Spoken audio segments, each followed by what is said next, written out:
Hello, everybody. I hope you all are having a wonderful day or wonderful evening or wonderful night, wherever you all may be. And thank you again. Thank you for tuning into this video. And this video, I wanted to call it Wheeling My Way Around the Recovery Deal and Gaining Strength. I wanted to just talk a little bit about recovery and the things that I've noticed and just stuff about recovery. Hopefully, some of you all are interested, and if not, that's fine too. But, you know, I've been in recovery for quite some time. The only thing is that I'm not too sure. I'm not too sure how much time I've been in recovery. I know that it's around 8 years for sure. And it could be up to 8, 9, 10, 11. It could be around 12 or 13 or around that area of years that I've been in recovery completely.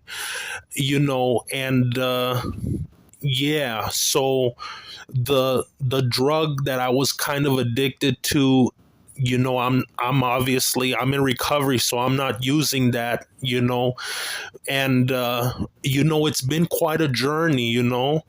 I In my time I've done quite a bit of the AA meetings and the NA meetings, and one thing that I would like to talk about is that in the rehab that I went to, it's mostly them telling you what to do in order to recover successfully and not go back to your addiction. But if there's anybody in the audience that has been in recovery for multiple years, double digit years, people know out there that there's going to be people that, for whatever reason, they just fail at the recovery deal, or something happens to them and they have to mourn them and stuff like that. And I think that these rehabs, they don't really prepare you for that type of thing. But when I was doing my thing at the rehab, the best way that I can explain it is that I was a bit militant about my recovery. I wasn't trying to, a lot of people that they go to these rehabs, they try to make friends real quickly, and they try to be like the hold on one second. They try to be like the popular people at the rehab, and that wasn't me. I didn't really do those types of things. I was learning, and I was doing what I was supposed to do. And I knew that in that rehab, as in a lot of other rehabs, there are people that are just not going to succeed for whatever reason. It could be anything. They're just not serious. They, for whatever reason, people at the rehabs, they're not all going to succeed at recovering.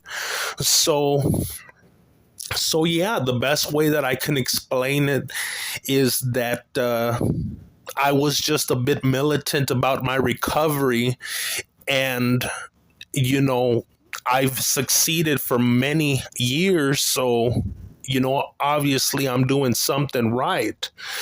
But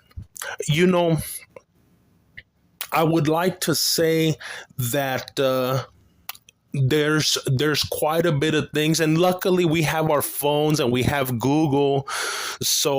But there are going to be, it's just my opinion, right? But I've been in and out of rehabs for quite some time in my life, and it's just my opinion that, fam, you could do everything they tell you to do. You could go to the meetings, you can get sponsors, you can do everything by the book, and people will still fail.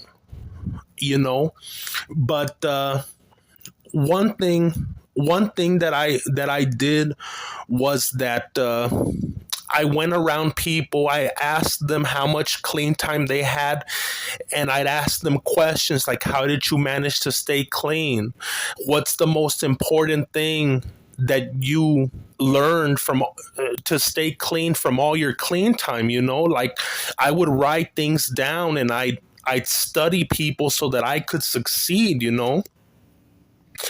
And these people that have double digit years in recovery, like I'm saying, you gain strength from them. You associate with them, you talk to them, you study them, and hopefully they're okay with you doing that with them. But yeah, that's kind of what I would do. I would talk to people that had a lot of clean time, and I'd ask them questions, and I'd be writing the answers down. And I think that was one thing that really helped me in this recovery deal, you know. So yeah, but a thing that I can say is that I don't mean to be all gloomy and stuff like that, but the thing is that it's a little bit scary, because I have so much clean time that it's kind of easy for me to stay clean nowadays, and but one thing that I can say is that these rehabs, they show you what to do, they talk to you, they support you in many ways, and but they don't really, what they do is they try to give you information to stay clean and sober. But with all the clean time I've had to mourn a little bit some people that for whatever reason just, I mean, if I'm telling you I had to mourn them, then you can understand what I'm saying, and it's just not so, I don't know, it's not a nice feeling. It's a feeling that the only way I can describe it is what you call survivor's guilt. Like, yes, we have all this clean time, we're considered the winners, but how do you deal with the people that couldn't make it? People that have passed away, people that are still drinking or on drugs, it's just, and the only thing that I can say that I think helped me is, as I've said before, that I gained strength from others that were succeeding, and that helped my whole situation. So yeah, it's just a little talk about recovery and stuff like that, and stuff we had to deal with, and that's kind of all I had to say for right now. And thank you for tuning in, and goodbye.